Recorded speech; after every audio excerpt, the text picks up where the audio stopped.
Go ahead. All right, good evening, everybody. This is October 14th board meeting. I'd like to stand and pledge allegiance to the flag. Lucy, have your flag? Yes. I pledge allegiance to the flag of the United States of America and to the republic for which it stands, one nation, under God, indivisible, with liberty and justice for all. Thank you. I have a motion to approve the agenda. So moved. Second. All in favor, please say aye. Aye. Aye. Raise your hand. We have time for public comment. Ken? We have one call-in listener. If you wish to speak for public comment, please dial *9.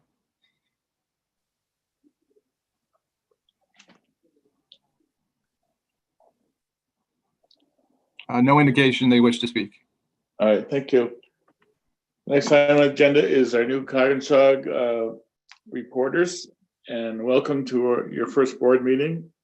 And Brian, do you want to introduce them?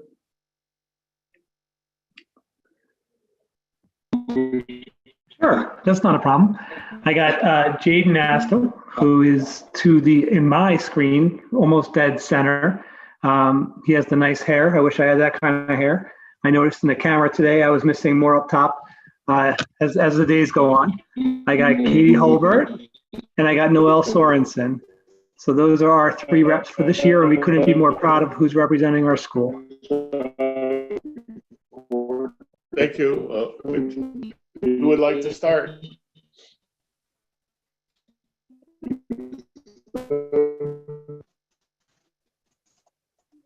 Noel, are you starting?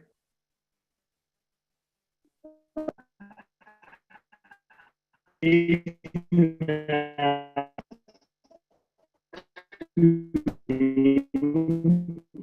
you hear her? We hear music. More on over than I think we should take a tiny break. Ken, can you chime in? Because it sounds like we've had, like, Brian's audio was off. Yeah. Brian's audio was off, so if everybody else can mute, maybe that'll make a difference. Yep. I see everyone connected. It could be individual home connections right now. I'm checking to see if Zoom's posting any issues.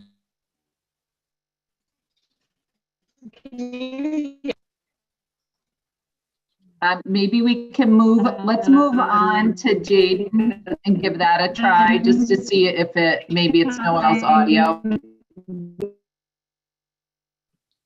you hear me? Okay, yeah. So I'm Jaden Astle. I'm a senior here at Coggeshall. I'm captain of the boys cross country team, and I'm also a member of the National Honor Society. Thanks for letting me speak here tonight. I'm here to talk about how the academics have been going here at Coggeshall.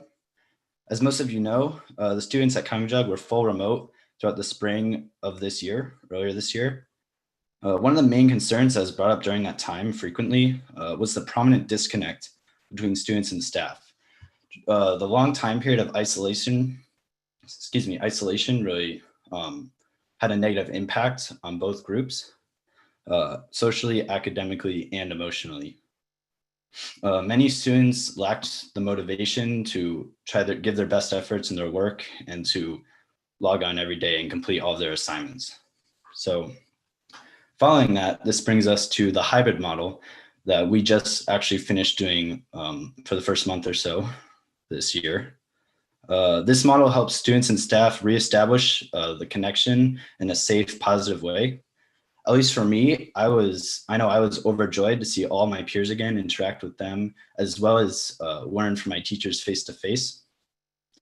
Not only did the hybrid model connect everyone again, it also allowed for students to get used to the new regulations, such as hourly sanitizing, maintaining social distancing, and wearing masks throughout the day. So just this week, actually, we've opened our school to full in-person, and the goal for this is to try and get as close to the previous status quo as we can while maintaining that safe social distancing environment. In order to do this, 2 more lunch waves have been added for a total of 4 to reduce numbers in one room, and large classes with a high number of students have been moved to larger classrooms so we can keep the desks in each classroom 6 feet apart and keep students safe while learning. There was some skepticism about going back to full in-person. Students and parents were concerned about safety issues. However, with the previous protocols and the new adaptations that have been added, we believe that we can keep both students and staff safe for the months to come. However, it is worth noting that the future is unknown and current plans can change at any time depending on state law or how the stream of cases is going, whether they increase or decrease.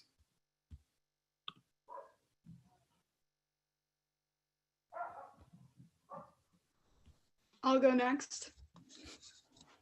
I'm Katielbert. I am on the track teams and a member of Spanish and National Honor Society, and I participate in all things band, which is what I'll be talking about today.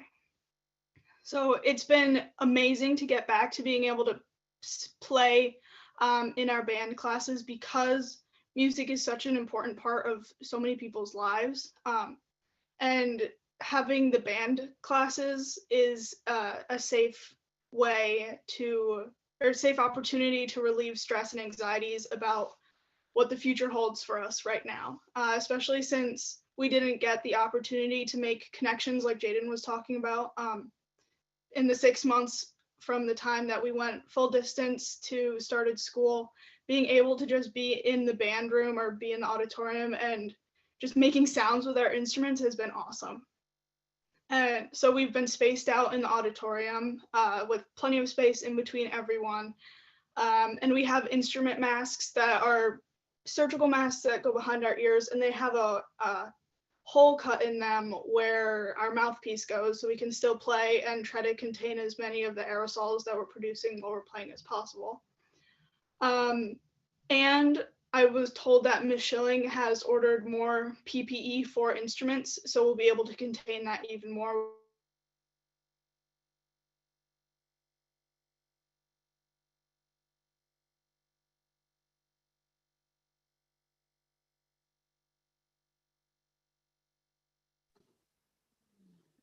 Katie, I think you're frozen. Oh, you're back. Okay, my Wi-Fi is a little iffy sometimes.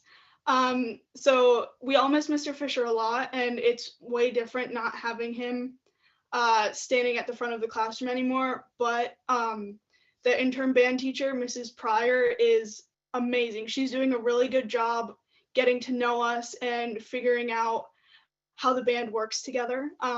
We're playing a piece, or she's working on a piece with us right now called Sea Songs, which we started last year before everything got shut down and we had to go back home.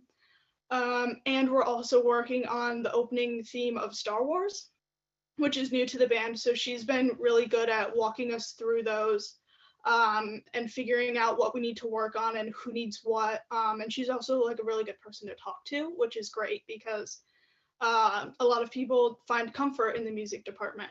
Like myself, I find myself there all the time. So just being able to get back into playing music has been incredible. And even though we don't have any concerts currently planned, the fact that we get to do anything at all is amazing. So thank you for your support of the music department, because it means the world to all of us.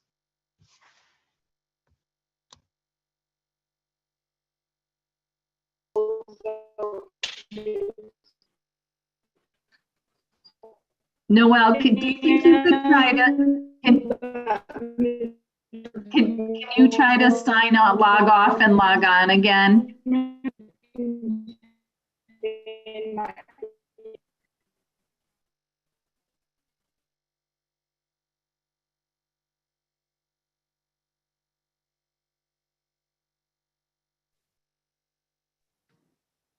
Brian, do you want to give a little bit more of an update while we're waiting for her? That was beautiful, by the way, to hear from the kids.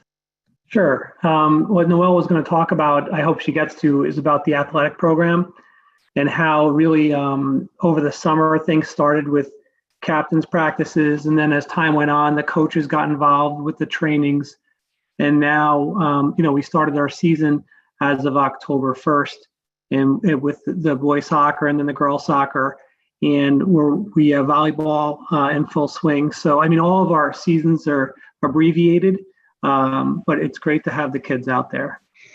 Noelle, let's see if we could hear you. Okay, can you hear me? Yes. Okay, I switched computers. You saved me because I was running out of material, so go ahead. Sorry. Okay, so I'm here to talk to you about a little bit about athletics. I'm a senior. I do soccer right now. I'm the captain, and then indoor and outdoor track. So as you know, we were pretty uncertain as to whether or not we'd have a season this year. But we've been fortunate enough to have already had 4 games, 2 home and 2 away.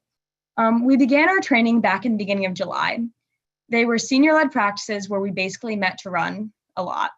That's what, although unsure if the work we were putting in was going to result in a season, we never let up. That's what athletics is and why it's so important.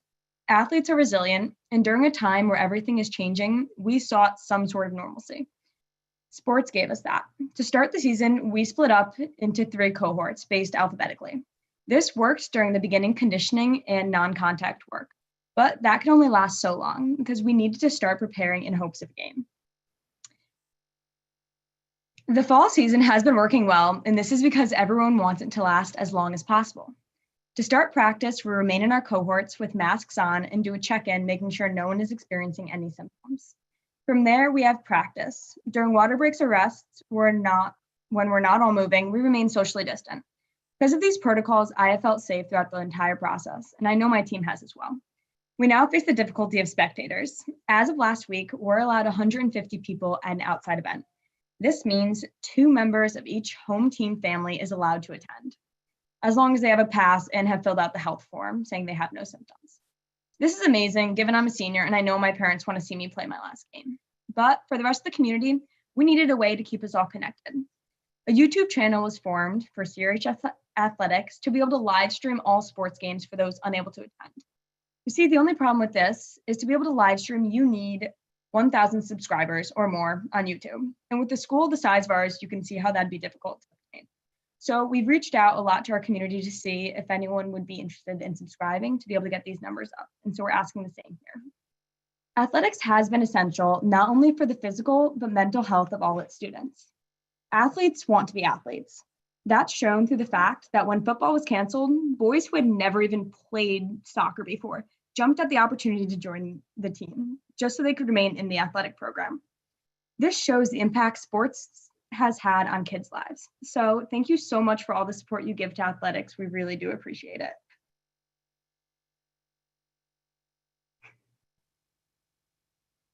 Do we have any questions for our reporters?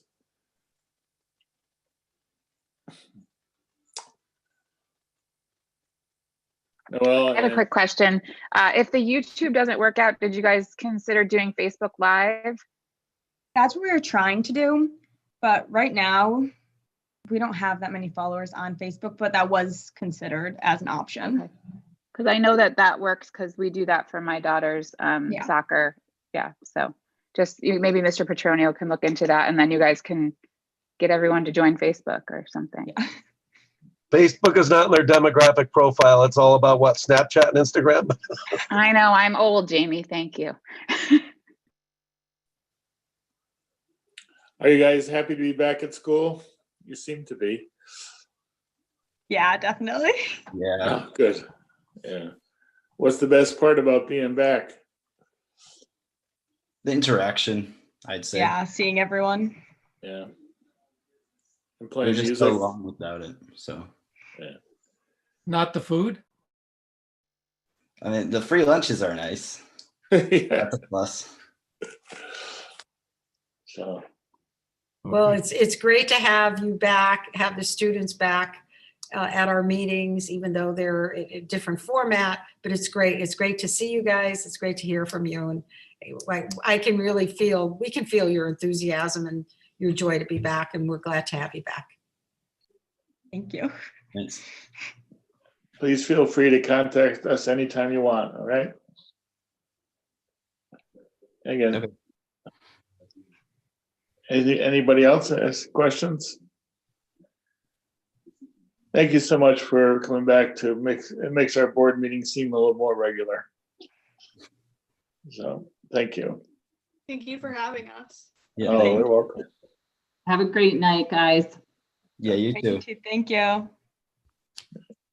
You don't have to stay for the whole meeting. So. The next item on the agenda is the approval of the minutes of a regular session of September 9th. We have a motion to approve. So move. Second. Any comments? All in favor, please say aye. Aye. Aye. Aye. The next is the Board of Education special session meeting on September 30th, 2020. I have a motion to approve. So moved. I'll second. Any comments? All in favor, please say aye. Aye. Aye. The next regular board meeting is on November 11th. Bob, I will abstain from that meeting, from those minutes. All right, I got you. Thank you. Next item is Kath, the strategic coherence plan. I just wanted to give the board a little bit of am I still moving? Okay. A little bit of an update of where we are at this point in the year. Our administrative team meets as a full group next Friday to kind of put it into the format of the strategic plan that you've seen and know and love from the past. I will say that this is a kind of a different year in terms of updating our strategic plan as we go into the future, or into the future of this year. But let me share with you where we're at this point. All right, and here we go. We'll get rid of all of us. Okay, and Andrew had asked me to talk about our strategic plan in terms, or to just include leading and lagging indicators. Our strategic plan always includes leading and lagging indicators. We just don't always identify them as such. So I kind of, after he reached out to me, kind of just went back into the presentation and tried to color code leading indicators in green and lagging indicators in red. And just for kind of an easy way to understand the difference between leading and lagging indicators, which are often used in business and other areas, but in terms of education, the leading indicators are input-oriented, hard to measure and easy to influence. Lagging indicators are typically output-oriented, easy to measure, but hard to improve sometimes, although we have been improving them, which, can be like our student achievement performance. A lot of our lagging indicators that we review with the board each year are those that are targeted in Connecticut's Next Generation Accountability Index. And I can pull that up for you just as by way of like a quick reminder for you. This is a presentation that Corey has done in the past where we set many of our goal areas. But these are the areas where we, sorry, I didn't mean to forward that, what we would classify as our lagging indicators, and something that we've had quite a bit of conversation about over the past several years. And at next week's Student Achievement Committee meeting, we'll talk a little bit more in depth about some of these areas and how we intend to set our indicators for growth and performance. And this was just by way of a reminder of where we were. And because last year we did not have indicators, we'll be looking along with the rest of the state at how we will set what we believe are realistic goals for ourselves in these areas. Just in terms of strategic planning, which is something that I actually enjoy, one of the things, kind of the type advice that they give for strategic planning is don't start without first gaining a clear fact-based understanding of the district's current state. And I think for this year, we've kind of said like, whoa, well, really, what is our current state anyway? So strategic planning 101 starts with like, where are you? Where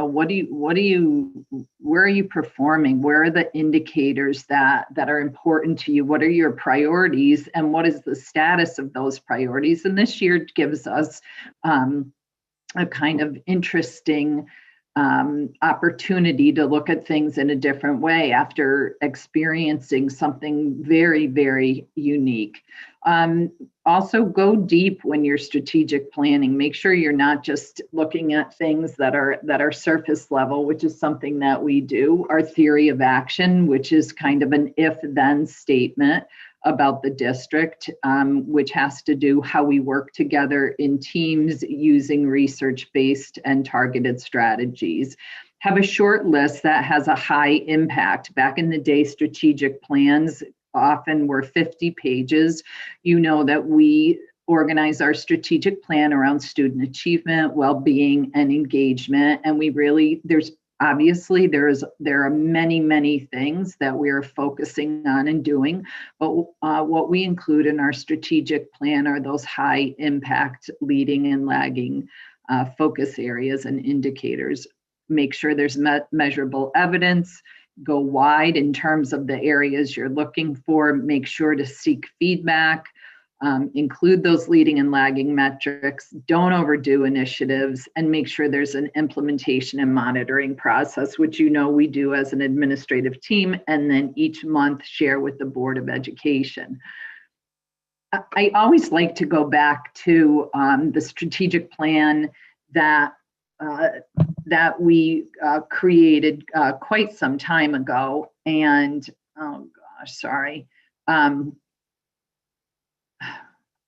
and just as a way of reminding ourselves of what our vision is, because I think the vision for all districts, and District 13 in particular, is really exciting. And it's exciting for us to remember that overarching vision, that all of our action steps, the things that we stay committed to, help us to build the vision that at some point, can seem incredibly lofty, yet achievable. In terms of student achievement and our lagging indicators, which will really look at grades, PSATs, SATs, and our SBAC growth and performance indicators, we are currently giving students the iReady test. So we'll be looking at how they perform on iReady, because iReady serves as a predictor for SBAC. Of course, as we all know, students had inconsistent and interrupted learning, so those predictors may be off, but we're working with other people around the state to kind of analyze how we will make reasonable targets for our students in all those areas. I've also talked to the board recently about something that we've been seeing with our students so far that I'm just calling academic stamina. And some of that, I think academic stamina, I think I have a bit of a hypothesis, which is academic stamina can be closely connected to academic engagement and interest. And I think that's an area where we're recalibrating, we're bringing students kind of back into the academic fold. So it's something that we have a careful eye on now, and that will be a part of our strategic planning. We want to see what students are reporting to us in terms of their interest and their engagement in learning, because again, we're seeing a bit of a disconnect. And student learning is a very social construct, and our students worked for quite some time in isolation, so they're rebuilding the social construct of learning. Including performance tasks. As you know, we had begun to our beginning steps with project-based learning last year, but feel that we're a more appropriate outcome for this year is to make sure that all of our curricular units have performance tasks in them. Our instructional rounds process will begin again this year. Our SRBI handbook, which is very comprehensive and has protocols, links directly to the ways in which we will intervene with those students who need it and how we will progress monitor over time. Blended learning, incorporated blended learning. We have learned a lot. The upside of remote learning has been really an expansion of the ways in which we are instructing students, how they're learning, and how students can access and demonstrate their knowledge. And we know that outside of a pandemic, it's a design that we would like to continue to use and improve upon. Our Portrait of the Citizen work will be in phase 2, which means there will be kind of an implementation of the areas that we identified in the Portrait of the Citizen.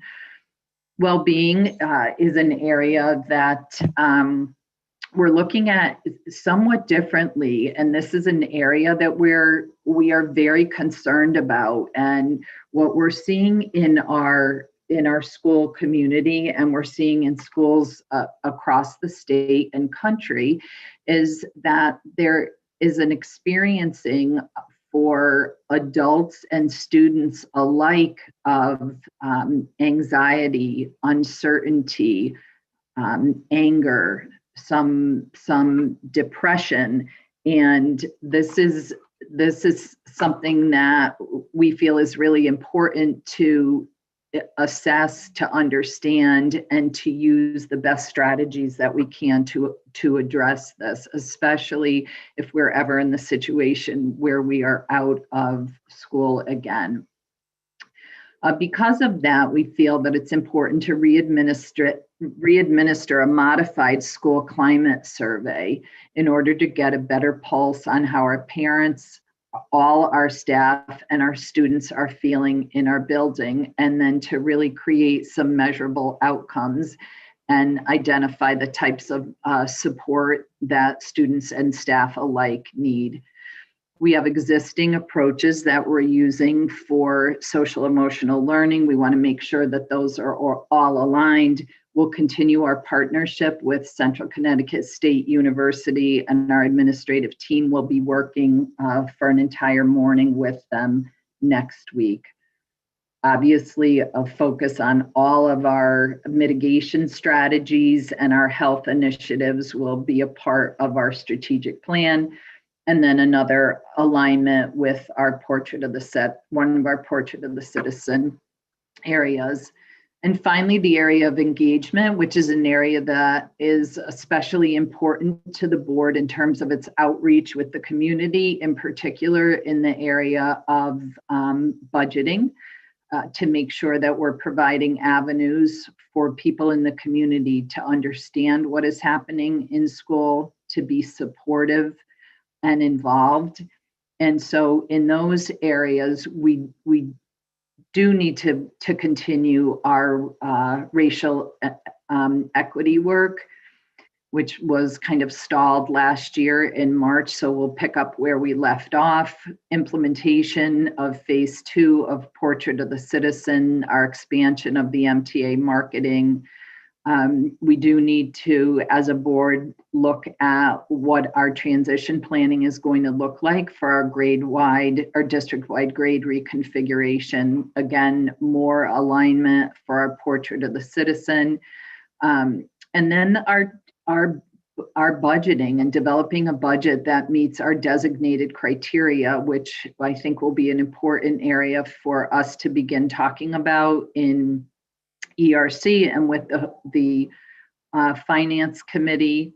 And let me move this. And the last area, redesign, communicate, and implement our budget engagement process due to the fact that we will probably be engaging citizens in virtual meetings again.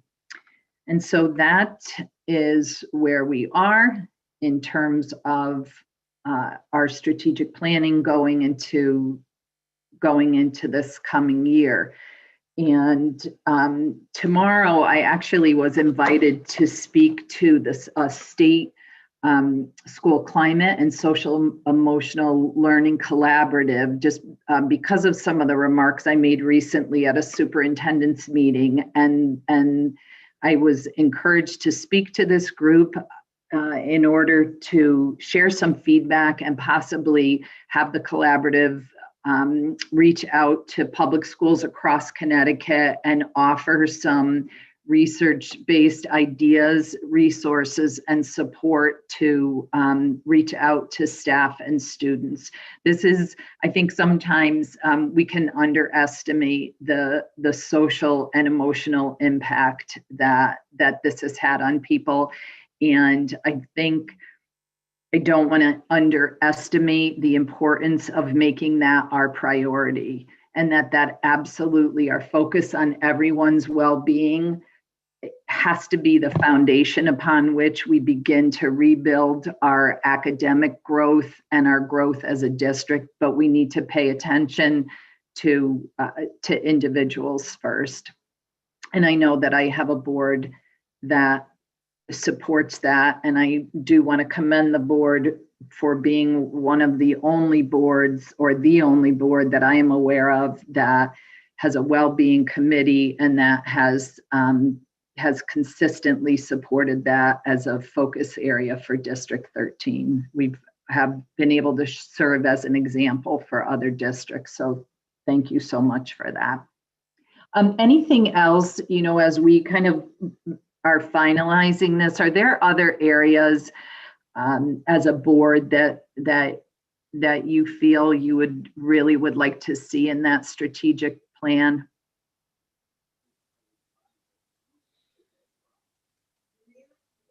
All right. Can you send that out, your summary, so we can work on it that way? Sure. Well, the board, and the board will get together to, when you have your board retreat, Bob, the board will refine your goals for the year as well. So these two things usually kind of connect pretty nicely.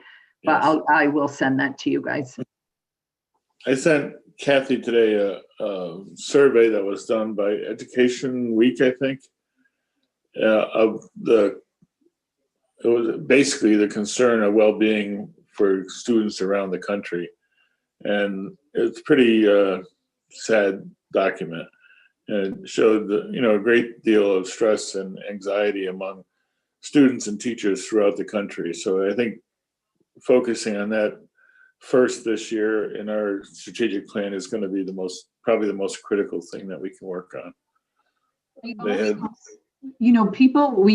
I think just by virtue of the fact that we're talking about a school, that we use the word teacher whenever we're talking about the adults that we're concerned about.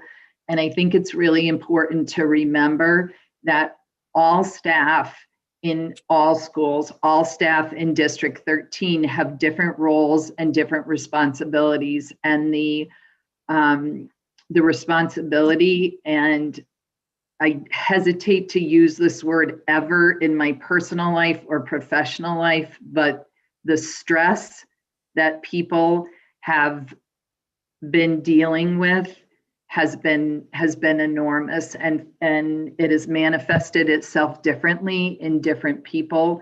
We have a highly skilled, highly talented, and highly committed staff, but it has not been without a challenge, and in some places a pretty significant impact.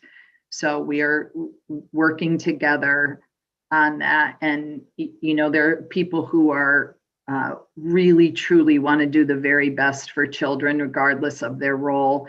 But they themselves are feeling anxious, worried, frightened. And so we're just, you know, working on how we address that as an entire organization. Thanks, Kath. Any other questions for Kath? If not, the next item on the agenda is committee reports. And the first is Student Achievement Committee meeting from September 23rd. Lucy or Victor?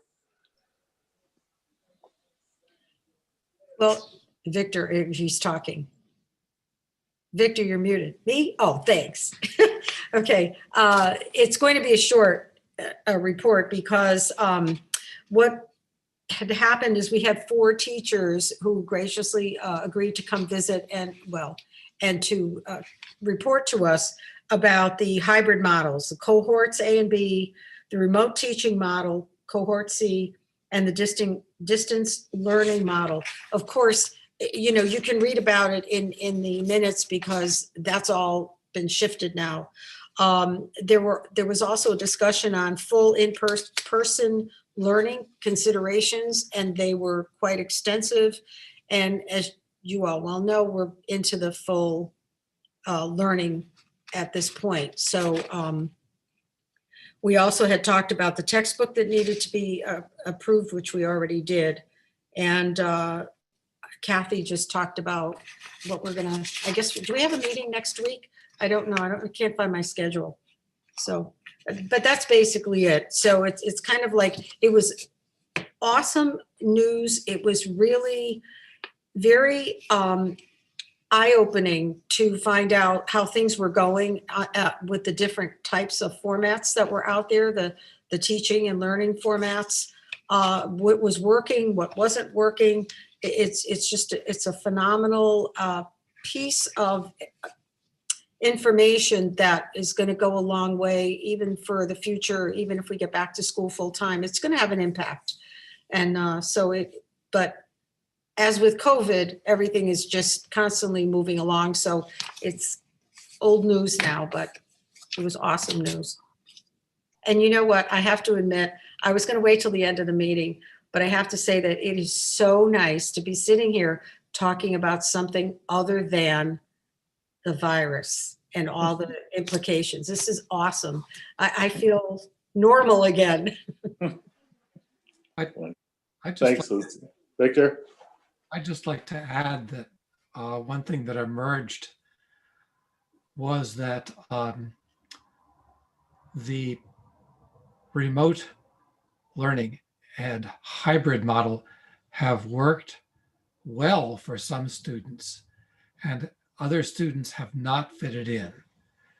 And they're fitting in, making a system which in fact draws more students to be fully committed is a serious concern. And as I understand it, a great driver for bringing all the students back, because we need a reset. Even if we can't keep that, we need a reset in terms of student engagement. And as Dr. Serena puts it, academic stamina. So that was my other takeaway from this, is that we have both great success and some lack of success with remote learning. And you know, Victor, we've had a slight change in the numbers of students at the elementary level who are purely remote. So we've seen a decrease in those numbers, meaning that some of those students have come back to school. And we've seen a slight uptick since we went back to fully in person of the number of students at the high school and middle school who have left the hybrid model and gone to fully remote. what we chose to do in District 13 for fully remote students, which at the elementary and middle level was assigning a team of teachers. So we have a kind of a cohort C team of teachers, which consists of all of our coaches. So the students have really gotten, I think, a very consistent, rigorous learning experience. We're missing our coaches. Our coaches, as we are recalibrating curriculum instruction, understanding the needs of students, we need our coaches and our interventionists, and we need our coaches to be realigned to the responsibilities for which those positions were intended. So Corey and I were just having the conversation about the sustainability of keeping those people assigned to the responsibility of remote teaching and learning. So more on that at Student Achievements. Ben, thank you for bringing that up. Which indeed will be next week. On the 21st. Indeed. Thank you. Next item is Policy Committee. Norm? There's possible votes on 3 policies. Yes, we have some policies that have been hanging out there, and it's time to get moving on those. Sexual discrimination and harassment amongst personnel and students, and then of course the revamp of the face covering. You may recall we had some changes in the fact that we were changing to fabrics that were not effective. So anyway, what I would like to do is, unless there's objection, vote on all 3 of these at once. So I move we approve the sexual discrimination and sexual harassment policy for personnel, the same policy for students, and the policy concerning the use of face coverings in the school. Second. Bob, do you have anything to add to that? Bob Yamartino? No, I think we spent quite a bit of time looking over it. And I believe one thing with the face coverings was that we're precluding gaiters from the use in the school. And I just wanted, but we allowed a leg period for that. And I think that leg period is now expired. Yes. So, yeah, but so I'd like to make a second on that motion. Thank you. Any other comments? If not, all those in favor of adopting the 3 policies, please say aye. Aye. Aye. Aye. Thank you very much. And thank you all for your support. The next item is the Wellbeing Committee. Maura, you were kind of in and out. Do you want to report? Or do you want me to do it?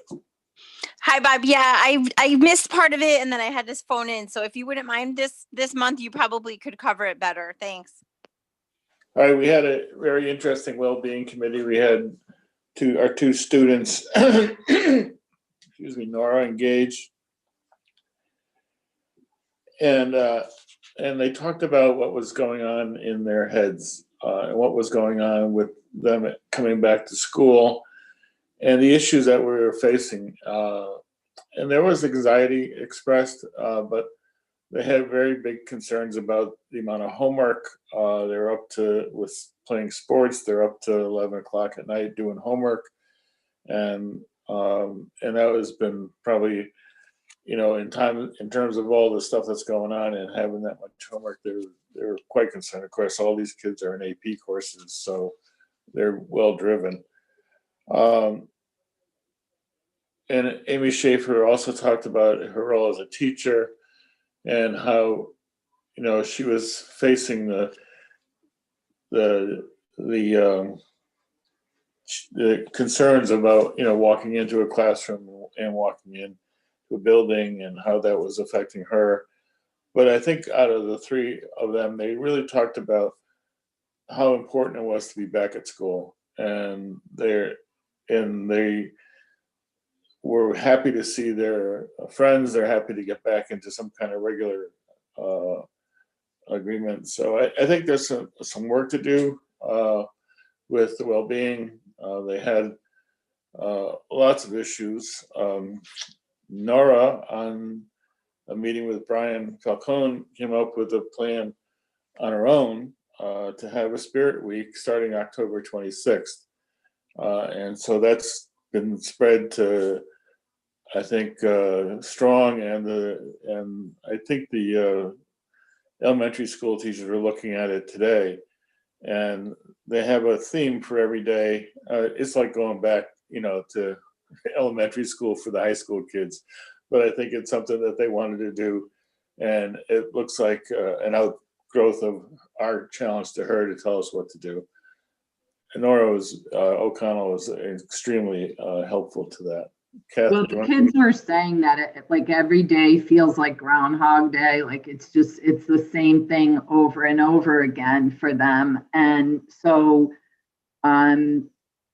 that idea to have a Spirit Week instead of just for the high school district wide, and actually that was in my letter to parents today, which we didn't get out this afternoon, but to just to have a hat day and sports day, and have Friday for kids across the district to be able to wear their costumes to school. So I just thought it was a brilliant idea on behalf of the kids to just institute a little play and fun into, just district wide. So I thought that was great, Bob. And we also have a parent representative on the Wellbeing Committee. So I thought it was great because we had board members, we had students, we had parent representation, teacher representation, and administrative representation. And the parent, I think, shared some of the challenges of what this time has been like, and just the difficulties of supporting student learning at home.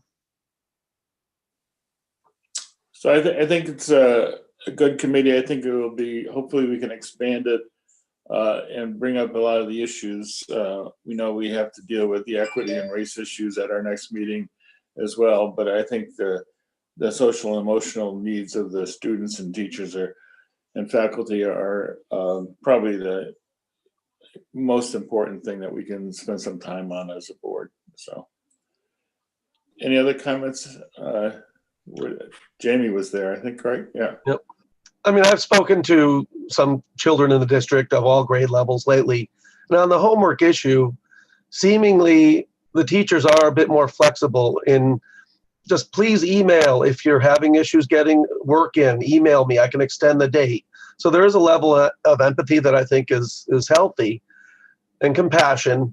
Remember now, these kids have kind of been on their own schedule since March. So, everything's been shifted. So it's really difficult, and probably is still a process to get back into a routine of just saying, okay, I'm going to get my work done now. I know certainly in the district I work in, we have many high school students that are working to support their families. I don't know how prevalent it is in our district, but it very well could be. There's a lot of people that are having difficult times right now. And so, yeah, empathy is the key word, I think, for sure. Thanks, Jamie. Any other comments? No, if not, the next item is communication. I've had a bunch of interesting communications. One is, it was great to get the principal's report back. I don't think we've seen that for 4 or 5 months. And it was nice to see what's going on in each school. And it was really brought back some normality and reading what was going on in each school, and actually not just about COVID. I think, Lucy, that's an important part of looking at the report from all the principals, and thank them again for writing that. The most important thing is going to be a parade for Kathy and her retirement on November 13th, starting around 2:15. It's not a surprise. And it'll be in the front of the auditorium, and the traffic circle. She'll be standing there waving. She's got that wave down good, right? It's also an early birthday parade as well, just so we're clear. Don't forget. Yes.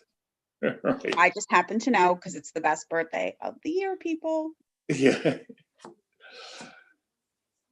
So just a reminder to have your friends and families get out there, and don't everybody come at 2:15 because it'll be blocked up like on Main Street. So the other thing is that Bruce, Deb Murray sent out a notice today that Brewster's going to have a virtual concert tomorrow at 10 o'clock. And I think you all got an email on that. They put together a school song. So this is really interesting in what they've been doing with their hot program. And I think it ought to be a fun thing to watch for 15 minutes. I asked if that could be recorded. I emailed back the secretary because less than 24 hours notice is not easy to get out of work, even for 15 minutes for me. So it would be, I don't know. It sounds amazing and I would love to see it, but I have patience. So I'm sure it'll be recorded. Kath? Yeah, I mean, it's virtual, right? It's a Google thing. So we can definitely record it. And I'm so excited that Brewster School, that, you know, this expanded to Brewster. And part of this, I don't know if you remember this, but when we were talking about our school, our grade reconfiguration, part of writing a school song for Brewster had to do with the fact that we were going to be reconfiguring. So when that got stalled, the plan still went on with a school song. And I'm just thrilled that they were able to do this virtually with the students. So I hope you can join. We will record it and share that with the board too. Thanks. The other thing that we got today also is Todd Petronio sent out a video of the seniors athletes and all of their sports. And I don't know if you got a chance to look at that. They really did a nice job. And I guess Rhea Patel and Alina Kozak did the recording. Again, this is part of their well-being, is to see each other and to watch them fool around on the field. But I thought they did a great job, and hopefully you got a chance to look at that. The other issue is I got also a letter from Jen Zenegren, who's concerned about not being able to go to volleyball. Her daughter's a senior, and there's no fans allowed at volleyball. And so they are recording them and live streaming them, but they still are not allowing any fans. So she was concerned, but Brian did answer her about that. And all the shoreline is doing it except for North Branford, who said that they didn't want to follow that. And finally, we got two members of the district finance committee, the one with the towns and us. And Teresa Oplatz was reelected, and Jason Stone was elected to replace Chuck Stengel, who is off that committee now. So right now we have 2 vacancies left for the board appointments. So I need one more board person. Christine's the chair of the committee. And I would like to have somebody from Middlefield, Jamie Mora. You know, if you have, it only meets 3 times a year, so it's not a huge commitment. So if you're interested, and I also have a opening for a town resident as well. So anybody wants to do that, let me know, and we can get our full committee ready before its full next meeting. So that was all of my communications. Anybody else? I do. There's some good things going on at ACES. We too kind of mirror the things we do in Region 13. We've been working on our education goals, and student growth is at the top of our hit parade. And student achievement, we of course had the usual conversation about COVID-19, but we kept it brief again, pertaining to Lucy's comment. So We've opened a daycare center for our employees, which is going along well. Working on our design plan, which is basically our strategic plan. It's just a different name for pretty much something that is similar. And I think one of the big things that is on my list is that, of course, as you know, Thomas Edison Middle School in Meriden will not exist next year because Meriden is taking the building back. It will not be a magnet school any longer. It's going to be a third middle school for the town of Meriden. So the question is, what do we do with our students that are from all over the area? We draw from Waterbury and Berlin and Wallingford, and we still draw from Meriden anyway. What do we do with them? So ACES has been looking into starting,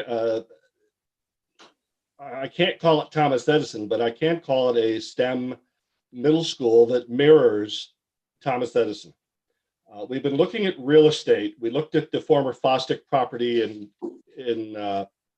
Cheshire. It was not a good choice. I don't think it was a good choice because it's industrial. It would cost us a small fortune to set that up. However, some of you may have read in the paper that Chase Collegiate School in Wallingford is empty. It was a private, almost prep-like school. We are very interested in purchasing it. I toured it yesterday for almost 3 hours. It's a turnkey operation, 48 acres, and it is absolutely magnificent. So the governing board last Thursday actively declared that the deputy executive director and the executive director pursue it further. It's in receivership. So we might have a new magnet school ready to go online, perhaps as early as September, September of next year. Obviously, September of this year has gone by, but it does give us plenty of time because the building is already furnished. And it's just a magnificent piece of work. So we're really proud of that. And of course, the usual for Kim Newbig, we'll have our numbers for you for tuition for next year in November. We try to get that out early so boards of education can have time to build that into their budgets. And we're going to try to hold our tuitions down this year. It's a very competitive business. So we're doing our best to provide a quality product at a reasonable price. So that's it from ACES for this month. Thank you, Norm. Any other communications? Yes. If not, I heard Yes. Bob. Yeah, go ahead. Yes. Yeah. I've had two communications. The first, Nick Fiella, a while back, I had asked about artificial turf versus grass. He forwarded an article on to me that talks about some of the pitfalls of a natural field and so forth, and why it would support the artificial field. I'll forward that on to the rest of the group so you can all take a look at it. In addition, we had a Board of Selectmen meeting in which two separate organizations approached us during the public comment. And when they approached us, it had to do with race and equity and Black Lives Movement, asking for some outreach in the town, et cetera. At that meeting, we discussed that Regional School District 13 has been very active in pursuing equity. And the two groups are taking two slightly different approaches, but one of the suggestions is a town-wide book read, which I know that has also been a discussion in the school district. I believe our next meeting, we're going to be having discussions on race and equity. And what I'd like to do is ask the members of these two groups, give them 15 minutes of the board's time, because there's not enough time in public comment to engage in a discussion with them about what they're thinking, what they're looking at, and how we in the school district can help support it through the education of our parents and our students.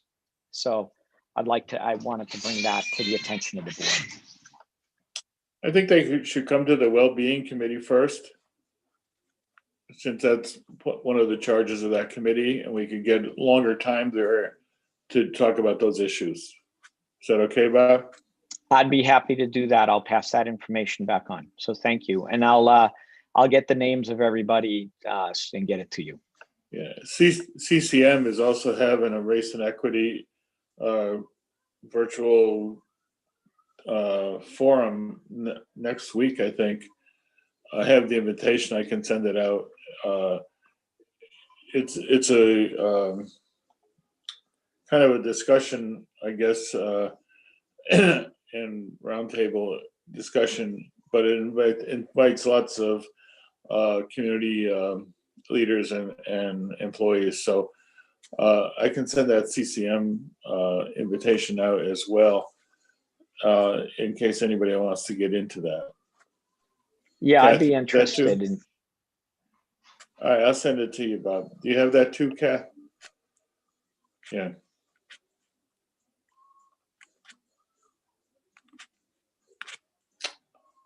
All right, I'll send that out. Any other communications? Thanks very much. Kath, you're on for the superintendent's report. You're also muted. Yeah, Bob, I feel like I covered everything in that strategic plan update. The one other thing that I just wanted to, and I think the kids did a good job sharing about the reopening. I just wanted to let the board know that we, this is what we look at every week. This comes out on Thursday afternoons. So as you know, we're monitoring this weekly as a planning and response team, as well as with our health director, who's been incredible and is actually coming to district tomorrow at 8:30 to do walkthroughs with me in every building now that we're at full capacity, just so he can, kind of lay his eyes on things and give me any feedback, and I can ask him questions as we're walking around. I did, just in terms of these numbers as compared to a week ago, 10/1, we the new COVID cases per 100,000 on 10/1 was 3.2. We don't see a change there. We remain in the low area for our leading indicators. The percent test positivity on 10/1 was 0.5. COVID hospitalizations, new COVID hospitalizations on 10/1 were a 0.4. COVID-like symptoms were COVID-like illness for hospital stays was at a 1.5 on 10/1, and we were also in the low range last week. I did want to say, just, I think the kids really portrayed what the full in-person transition has been like for kids. They are so happy to be back together again. Our teachers, many of our teachers are also thrilled. Some continue to be kind of nervous and managing the transition. Our drop-off and pickup at our schools a little bit more congested, obviously, with the change. So we're working out some of the kinks there. Also, we're looking carefully at some of the capacity on our buses, and Kim is working with all of our school secretaries to arrange assigned seating on all of our buses now that we're in a full in-person model. And we do this primarily to help us with contact tracing, so that if we have a positive case, and it's involves a student who rides a bus, we don't have to exclude the entire bus if we're able to know where the child sat on the bus, and then that kind of 6-foot area around the student. So those are, so those are the updates of after 2 days of in-person. At this point, we thought we were going to be back fully in person last week, and I'd have more to report to you, but we will have a more comprehensive report in November.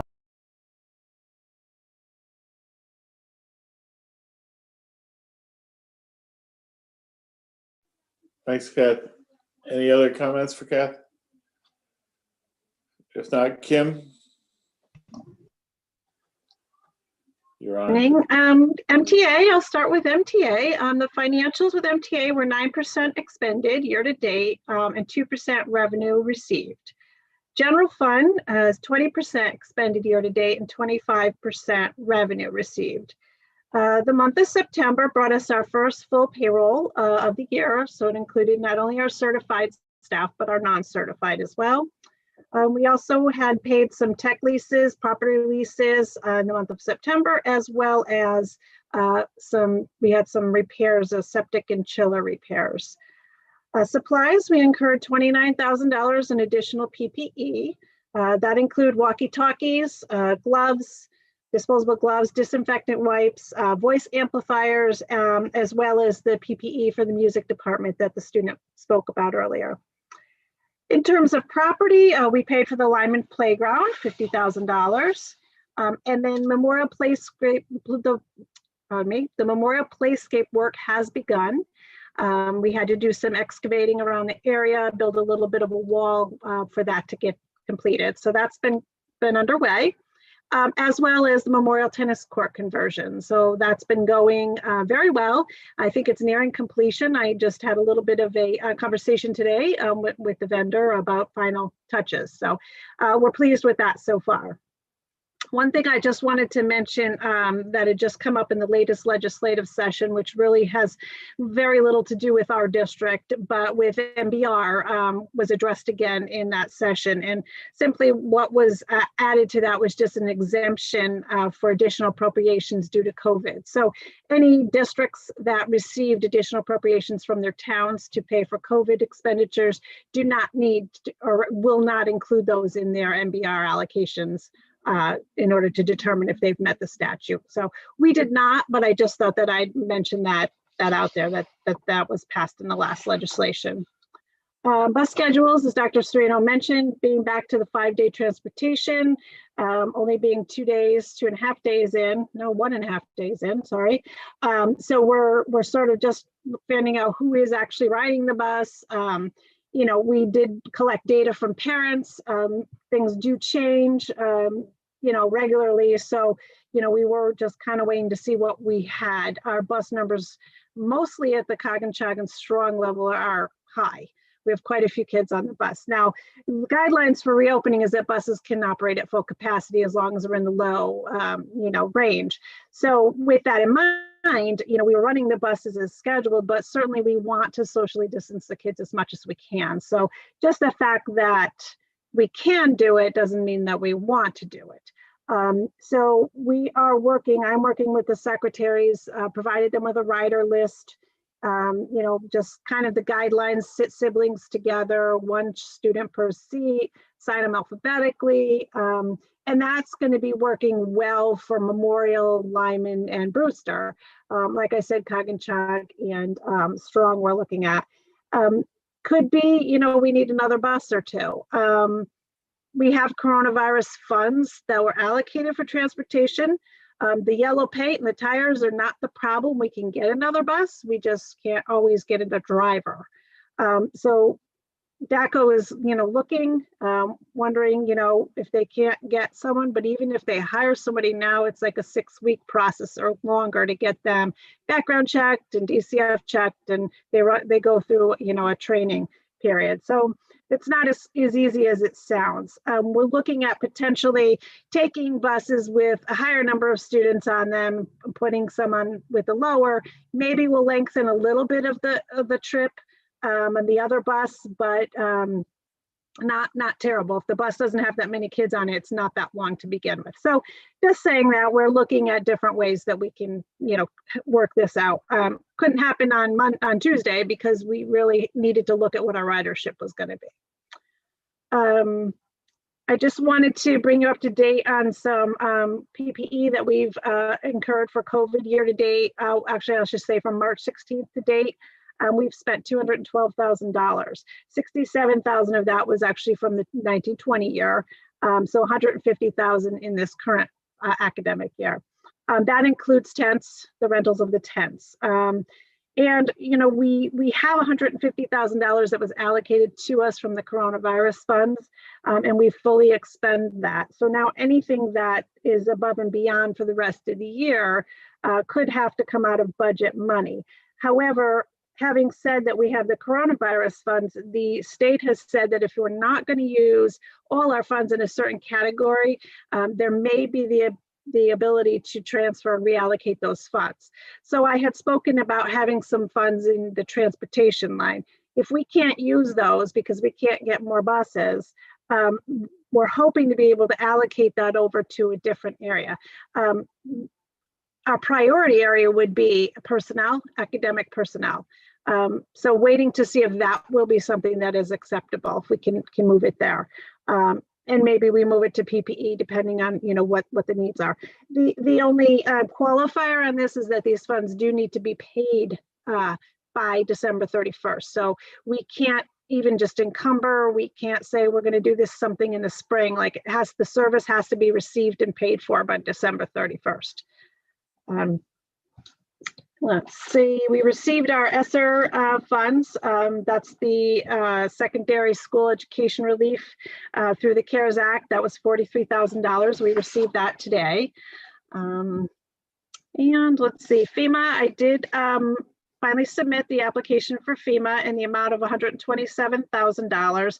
If 75% is reimbursed, that would be a $95,000 reimbursement, leaving a $32,000 loss in the food service. Have not heard yet if it's passed.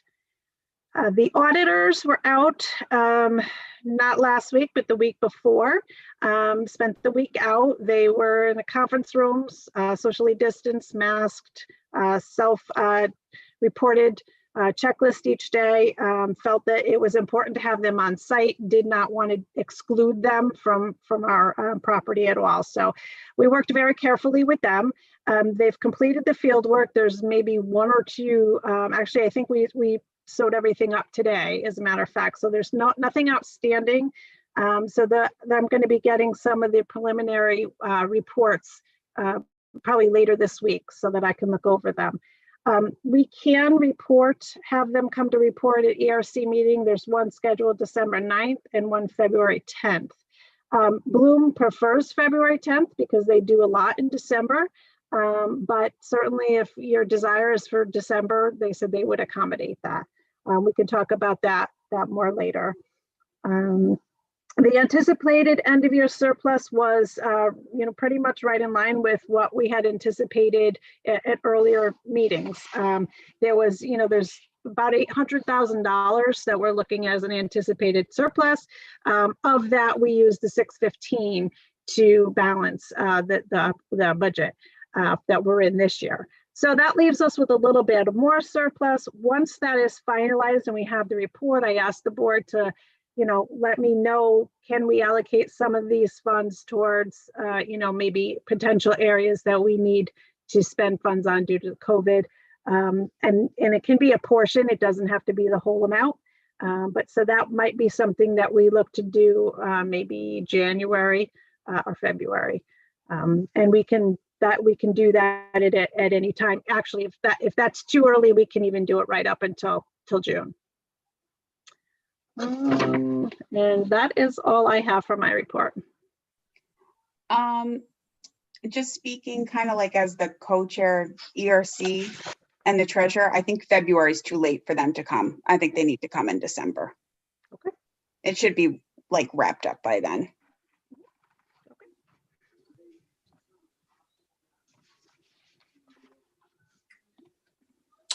Any other comments for Kim? All right. Thank you very much. We have time now for public comment. Ken, we have any public on the line? Nope, no callers at this time. We can now have a motion to adjourn. So moved. Second. All in favor? Aye. Have a good night. Bye. Good night, Thank you everyone. all. Thank We you. almost got to 8. Night.